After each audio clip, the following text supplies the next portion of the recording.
100 lang, 100, 100. Oh, 100, 100, 100. Saan aabot ang 100 pesos mo ngayon?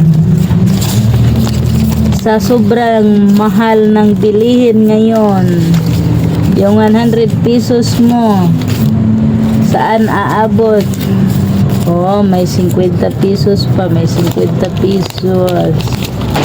Saan aabot ang 50 pesos mo ngayon?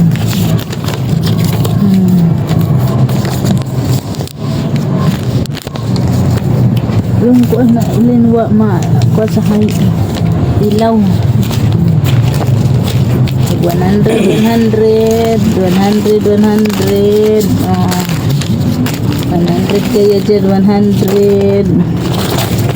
Uy, isa lang ang 50 pesos. Ayan. Maraming bago, no? Oh, maraming bago. Sus, maganda sana itong bago. 1,000.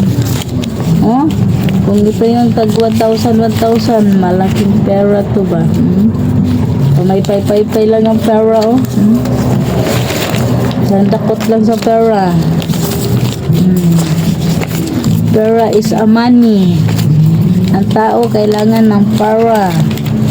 Kaya ang tao naghanap buhay dahil sa pera. Oh, may takip pa man to. Takip sa baboy. Ang tao kailangan magtrabaho para magkapera. Ano yan, oh, bago.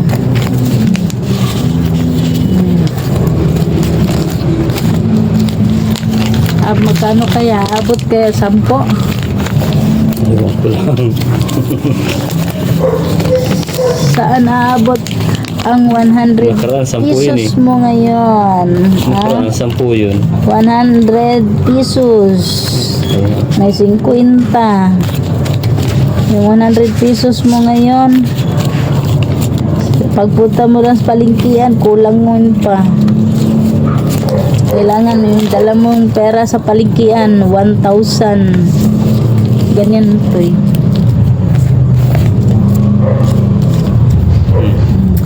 May tara pa, oh. Yan yung pera, oh. May squita, paibabaw. Ayan, oh. Yan yung pera namin, oh. Naipon. Thank you for watching. Sa mga mahilig mag-ipon dyan, saan naabot yung 100 pesos mo ngayon? Diba? Oh, dami, no. Hulaan nyo, magkano? Hulaan nyo, magkano ang aabotin tong tag 100 na to sa ganitong kapal. Ayan. Ayan, yung kapal na yan, oh. Hulaan nyo kung magkano ang laman. Bilangin namin to. Thank you for watching. Pa-like and share lang po.